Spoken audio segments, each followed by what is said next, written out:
Man, what a week it has been thus far. We got a ton to talk about today, but before we go right ahead and jump on in, if you guys aren't already, then Mrs. Sticks and I are streaming 3 times per week over on Twitch. And you know what? We are actually going to be streaming a few hours, 4, maybe 5 hours after this video goes live. These streams are a way to get the entire community involved in our videos, as every stream we do will be used to create videos, dedicated videos on the games that we're streaming. If you're interested in appearing in a video, or heck, maybe you just want to see how the MMO that we're currently streaming is doing in 2020, then come on over and join us at twitch.tv/MMOByte, because you know what, we would absolutely love to have you accompany us on this journey. And yeah, I know you can see back there is like a little computer screen and like a keyboard on the floor. I do apologize, we're in the process of moving out of this apartment, which is actually kind of small, and into a much larger house. You know what? Which is actually only doable, only achievable thanks to you guys. So thank you for providing us this opportunity to actually move into a house. But with that in mind, there's probably going to be, you know, the odd piece of furniture missing. The bed might, you know, miraculously disappear and then reappear between days. The room itself might be kind of messy. But other than that, we have another week filled with MMORPG news for all of you guys to consume. Are you guys ready? If so, go ahead and raise your hand. Anyone? No? Oh, okay then. Either way, let's jump into today's weekly bite of MMORPG news. Let's kick this off with Lost Ark. It was revealed last week that Lost Ark would be opening pre-registration for the Japanese launch of the game. Yeah, after launching in South Korea, China, and then in Russia, Japan always seems to be the next region to follow. With this in mind, the game is going to be open for closed beta registration on Thursday, June 25th. I know a lot of you are still highly anticipating Lost Ark, myself included, and I'm well aware that Japan normally poses no restriction on their games other than the odd IP block, which is actually fairly easy to work around with something like exit lag or any other VPN. Quick little shout out here. I currently use exit lag to not only play Blue Protocol, but to play Lost Ark, Justice Online, Moonlight Blade, and a plethora of other Eastern MMOs. If you're not using exit lag to access games like that, or even to reduce your lag, then I suggest you go ahead and use the link in the description, the pinned comment below. Worst case scenario, it doesn't really work for you. But on the other hand, it could turn out to be a lifesaver. And no, this is not like a sponsored shout out. It's just my general opinion on the matter, because I have tried various other VPNs like NordVPN and No Ping as well, and neither work nearly as good in my opinion. We got some awesome new Tera related news for both PC and consoles. Earlier this week, the PC game received another major patch that brought with it a brand new dungeon called Drakon Arena, which is the first dungeon designed purely for max level 70 players. If new endgame content sounds promising to you, then jump on in and try it out. On the other hand, the Awakening update is actually rolling out onto consoles come June 30th, which brings with it new Apex skills for each class, as well as the Dark Reach Citadel dungeon. Fans of either platform should be well entertained if Tera is your sole form of enjoyment in terms of an MMO. On the other hand, we actually just finished streaming like a month and a half of Tera. We made it all the way to level 68, 69, and we're going to have a dedicated video on Tera up over the next week or two. So if you're interested in trying the game out or seeing how it fares currently in 2020, stay tuned. For those of you unaware, both ArcheAge and ArcheAge Unchained have received the brand new Garden of the Gods expansion on the 11th, along with the release of yet another brand new Fresh Start server, much to the dismay of the player base. While the content provided within the DLC, and yes, I'm actually going to refer to this as a DLC because that is what it feels like to me, is definitely something that you would see in their regular updates, it's worth noting that players were instead charged to access it. While I have no issue paying for DLC or paying for expansions, this came as a surprise to players after they were promised that all future content would be completely free after purchasing the base game. If that wasn't upsetting enough for players, it was also announced that only players who purchased the Gold DLC pack would have access to the new Fresh Start server, with the Gold pack being a minimum $20 more expensive than the next highest tier. However, Gamigo, being Gamigo here, After sales of the gold pack no doubt left a lot to be desired, decided to allow fresh start server access to players who had purchased the silver pack as well, meaning that players who had bought the gold pack exclusively to play on the fresh start servers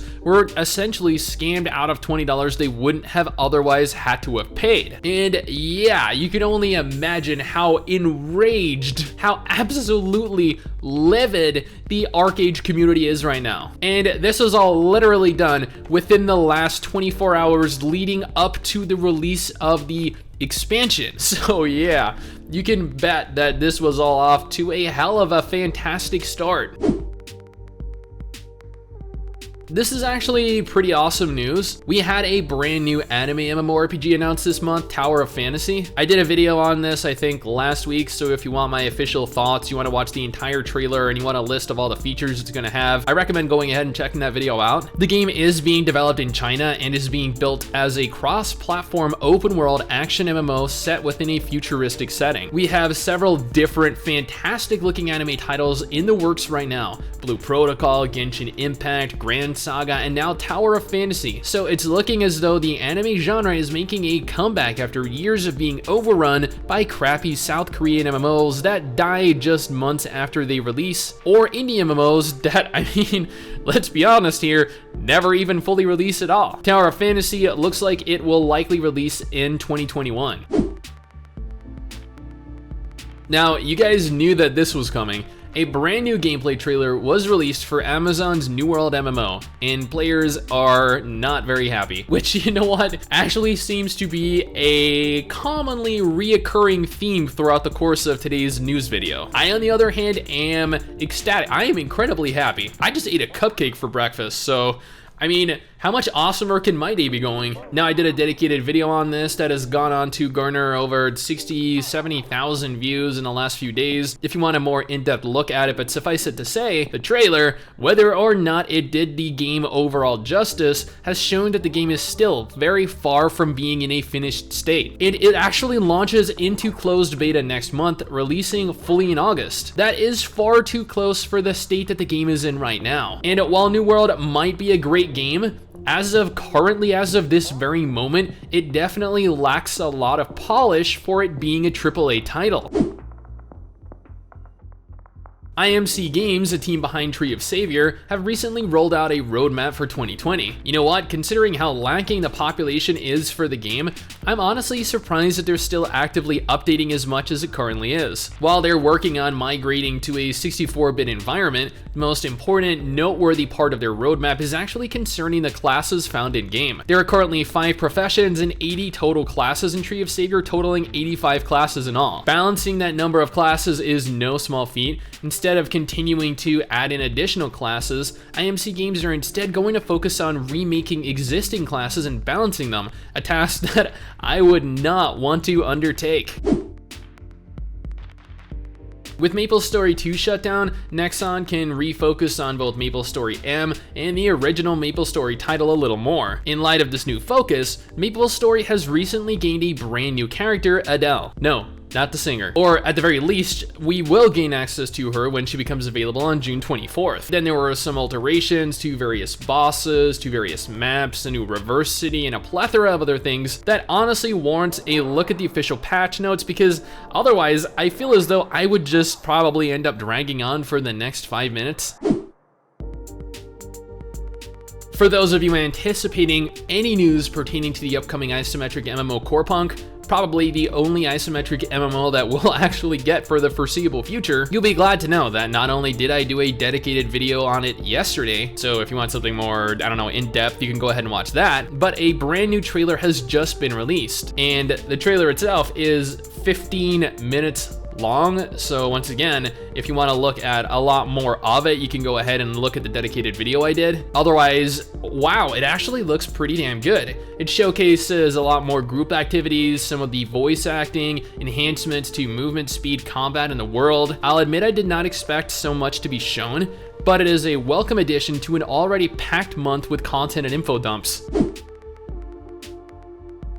For those of you that are playing Aion on the European servers under Gameforge, which, let's be real here, you should be, as the North American servers are kinda dead, you'll be happy to know that earlier this month a new update went onto the live servers. The update added new accessories, new weapons, new transformations, the ability to craft runes, and most importantly, the brand new 5-player instance called Ara Infernalia. Yeah, that was a mouthful. And before you go ahead and make a, hey Sticks, that's what she said joke, don't be that guy. We are all incredibly mature adults here, okay? Even if we don't necessarily look like it. And even if some of us aren't wearing pants right now, but are still wearing a long sleeve sweater. That's just how we roll. That's just how I roll. This has got really awkward. Let's move on. Okay, so Haven isn't necessarily an MMO, but neither is Genshin Impact. And I'm gonna be honest with you all here, Haven is like a Western version of Genshin Impact aimed at actual Western players. The game is going to be cross-platform between both PC and consoles, as opposed to, you know, PC and mobile devices, which is a very nice change of pace from all of the Asian titles announced and built around mobile devices. Not much is currently known about the game thus far, but it does have an active battle combat system, is set in a beautiful world, and has tons of content to consume, all while being completely open to explore at your own pace and with another player. In my case, that will be Mrs. Sticks. Who here is currently playing Albion Online? Oh, tens of thousands of you? Sweet. I take it then that you're aware of the new development progress update video posted on the official Albion Online YouTube channel then? Oh, no you're not? Well then, apparently there is a ton of information you're gonna need to sit through then, because there is a lot planned to come. Brand new Avalonian weapons, new spells, new abilities, new dungeons. I hope you guys are all prepared. Man, I need to get back into Albion Online and take a much more dedicated look at the game. I think the very first time Mrs. Sticks and I got in, we probably played it for, I don't know, 3 hours, and most of that time was spent looking for one another. But with so much going on right now with the streaming and the moving, I don't know, I'm finding it hard to find time to actually play games.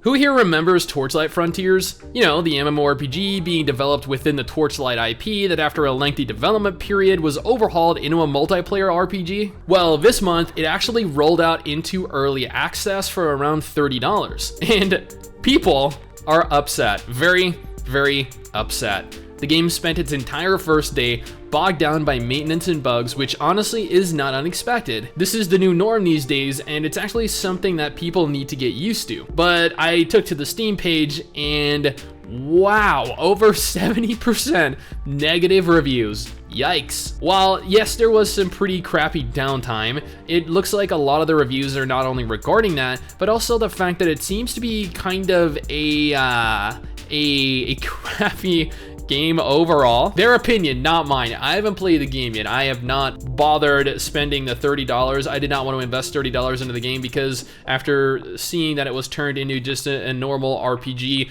I lost any and all interest in the game. Do take those reviews with a grain of salt, as I'm sure that reviews are a little more negative than they would be otherwise due to all of the upset players that were prevented access to the game over the weekend. After their most recent maintenance, the PSO2 team addressed a large amount of the issues plaguing the game, and they fixed some of them. Many of them are still prevalent, preventing quite a few players from accessing the game. This is due to the terrible Microsoft Store, and I believe that they're aware of this, as the announcement also came out that PSO2 will be officially rolling out onto additional PC platforms in the near future. Steam is definitely what players are hoping for, but it's unconfirmed what platform specifically will house the game. That's not it though. We'll also be receiving Episode 4 in August, Episode 5 in September, and Episode 6 sometime between October through December, catching us up completely with a Japanese version of the game. There is going to be plenty to do in-game over the coming months. If they would just release it onto Steam so people could play it without the tweaker, we would be sad. And let's be honest here, most people are not nearly savvy enough to know the tweaker even exists, let alone get that thing to work. So you have a large percentage of the player base, or the potential player base, that have just long since given up at this point.